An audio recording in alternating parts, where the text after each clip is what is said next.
These days, I've become more interested in my health, especially after noticing some unusual symptoms in my body, mainly following a car accident I was in this past April.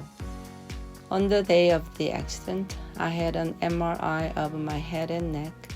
The doctor noticed that one side of my thyroid was slightly enlarged, which made me really concerned.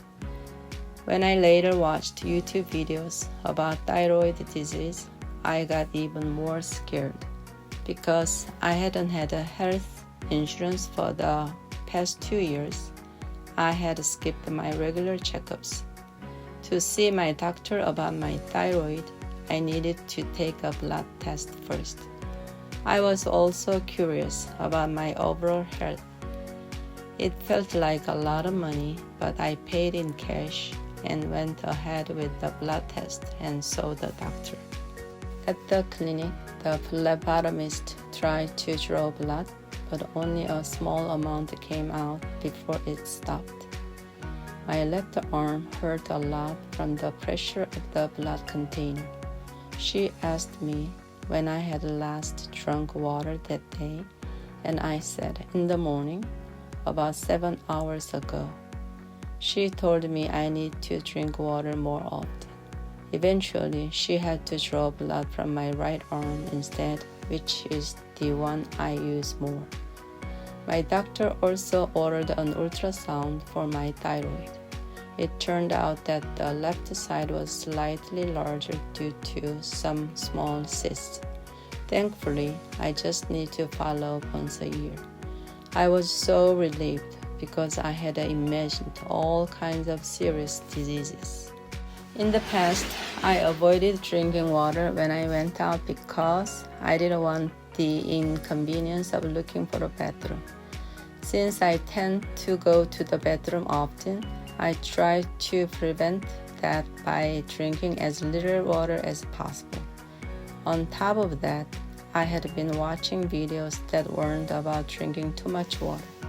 One person said, you should adjust your water intake based on the color of your urine. If it's dark, drink more. If it's light, don't drink. That made sense to me, so I tried to follow that advice, but only halfway. In the end, I drank too little water. My blood got thicker and my urine became cloudy instead of clear.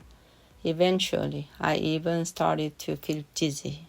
While getting chiropractic treatment after the accident, I sometimes had to hold onto the chiropractor's arm just to sit up. Those were embarrassing moments. I remember thinking, am I in some kind of movie scene? The chiropractor handed me a cup of water and said, you need to drink more. So, in total, 3 medical professionals, the phlebotomist, the chiropractor, and the nurse who called me with my test results, all told me the same thing: drink more water. After I began drinking more water every day, the dizziness went away within a week. I believe it was directly connected since dizziness was the most recent symptom I had. I've learned a big lesson. Drinking enough water is one of the most basic and important things you can do for your health. I am truly grateful to God for giving me this chance to change my habits through the accident.